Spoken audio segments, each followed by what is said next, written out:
की जानी मानी बैंक यानी एचडीएफसी बैंक के पर्सनल लोन प्रोडक्ट की बात करने वाले हैं। तो यदि आप पर्सनल लोन प्रोडक्ट के बारे में जानकारी चाहिए, साथ ही आप इसकी खासियत, डॉक्यूमेंट, ब्याज और चार्जेस के बारे में जानकारी चाहते हैं, तो आपको यह वीडियो पर्सनल लोन के लिए कैसे अप्लाई कर सकते हैं और आपको किन किन बातों का ध्यान रखना बेहद जरूरी होता है। तो बिना दोस्तों आगे बढ़ने से पहले मेरी आप सभी लोगों से कहते हैं एचडीएफसी बैंक के पर्सनल लोन प्रोडक्ट की कुछ खासियतों की। दोस्तों आप ये बेहतर तरीके से जानते होंगे कि एचडीएफसी बैंक देश की सबसे बड़ी प्राइवेट बैंकों में से एक है और ये कई सालों से अपने पर्सनल लोन प्रोडक्ट की सर्विस लोगों को उपलब्ध करा रही है। तो दोस्तों अगर आप एचडीएफसी बैंक से पर्सनल लोन लेने के लिए एलिजिबल हैं, तो आप यहां से तत्काल ऑनलाइन पर्सनल लोन ले सकते हैं। इसके अलावा यदि आप एचडीएफसी बैंक के मौजूदा कस्टमर है तो आपको बिना किसी दस्तावेज जमा किए भी यहां से लोन मिल सकता है। एचडीएफसी बैंक के पर्सनल लोन को इसका आकर्षक ब्याज भी इसे और खास बनाता है और तो और इस लोन का रिपेमेंट भी आप आपकी सुविधा के अनुसार कर सकते हैं। एचडीएफसी बैंक के पर्सनल लोन की सबसे बड़ी खासियत यह है कि आप यहां सीधे ऑनलाइन एप्लीकेशन करके आसानी से लोन प्राप्त कर सकते हैं और आपकी सुविधा के लिए पर्सनल लोन के लिए अप्लाई करने की डायरेक्ट लिंक इसी वीडियो के डिस्क्रिप्शन में दी गई है। आप वहां जाकर सीधे इस लोन कैसे आवेदन करने के साथ ही साथ आवेदन करने में रखी जाने वाली सावधानियों के बारे में जानकारी होना जरूरी है ताकि आपको आसानी से लोन मिल सके। ये सभी जानकारी हम अगले कुछ पॉइंट्स में है। तो सबसे पहले जानते हैं बैंक से पर्सनल लोन लेने में लगने वाले दस्तावेजों की जानकारी।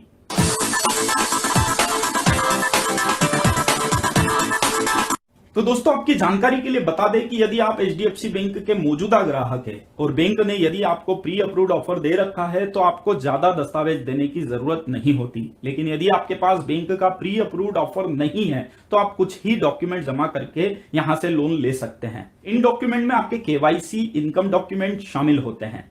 केवाईसी डॉक्यूमेंट के तौर पर आपके पहचान पत्र के रूप में आपका फोटो आईडी कार्ड जैसे आधार कार्ड, पैन कार्ड या ड्राइविंग लाइसेंस आप दे सकते हैं। वहीं निवास के प्रमाण के रूप में आपको बिजली का बिल या टेलीफोन बिल उपलब्ध कराना जरूरी होता है। इसके अलावा यदि इनकम डॉक्यूमेंट की बात की जाए तो लोन लेने के लिए आपको आपकी सैलरी स्लिप और लेटेस्ट फॉर्म नंबर 16 भी बैंक को देना होता है। इसी के साथ आपको बैंकिंग के रूप में पिछले 6 महीने की अपडेटेड बैंक पासबुक की कॉपी भी बैंक को उपलब्ध करानी होती है। तो दोस्तों ये थी दस्तावेजों की बात। लेकिन दोस्तों दस्तावेजों की जानकारी के साथ आपको समझना होगा कि एचडीएफसी बैंक से पर्सनल लोन लेने के लिए आपकी योग्यता यानी एलिजिबिलिटी क्या होना चाहिए।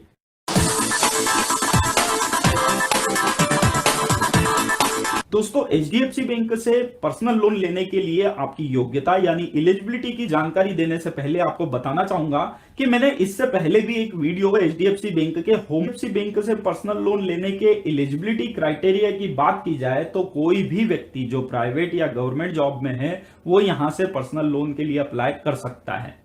इसी के साथ आपकी उम्र 21 साल से 60 साल के बीच में होना जरूरी है। इसके अलावा आपको यह भी ध्यान रखना जरूरी है कि वर्तमान में एचडीएफसी बैंक सिर्फ उन्हीं ग्राहकों को पर्सनल लोन उपलब्ध कराती है जिनकी मासिक सैलरी कम से कम 25,000 हो।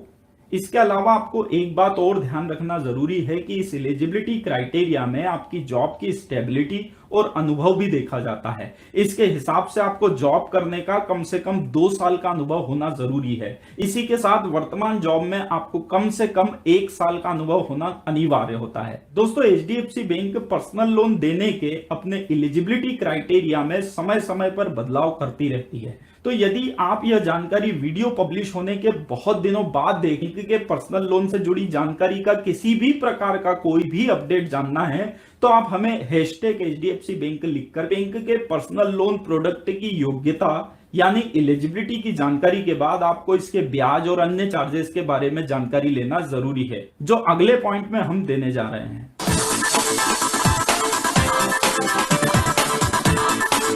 दोस्तों अगर आप एचडीएफसी बैंक से पर्सनल लोन लेने का सोच रहे हैं तो आपको यहां 10.5% से लगाकर 21% तक का ब्याज चुकाना पड़ सकता है। दोस्तों यह ब्याज आपकी योग्यता के हिसाब से कम या ज्यादा भी हो सकता है। इसके साथ ही बैंक समय समय पर इस ब्याज में बदलाव भी करती है। तो लोन लेने के पहले आपको ब्याज की पुख्ता जानकारी एचडीएफसी बैंक की स्थानीय ब्रांच या एचडीएफसी बैंक की ऑफिशियल वेबसाइट पर जाकर ले लेना चाहिए।